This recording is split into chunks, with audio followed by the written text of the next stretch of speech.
Leilen, wir haben euch was gebracht, was wir uns in der Fremdtraus zusammen haben gemacht.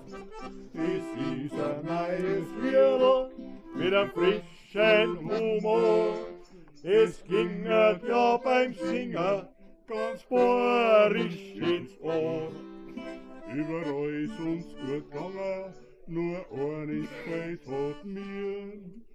Das war das gute, echte, gsiffige, geschmackige, ewige, sporische Bier.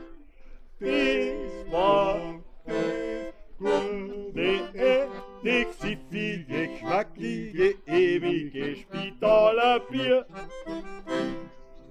Der Wein, der stärkt die Glieder, der Shampoo steigt am Kopf, der Punsch, der wirft ihn nieder, der Schnaps nimmt wie beim Schopf.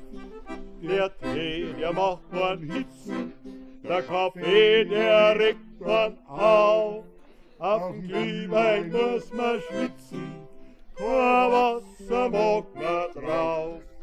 Auf alle die Getränke recht gern verzichten wir. Bringt uns ein Maßal gutes, echtes, giftiges, geschmackiges Sportlerbier. Sonst ein Maßal gutes, echtes, giftiges, geschmackiges Spitalerbier.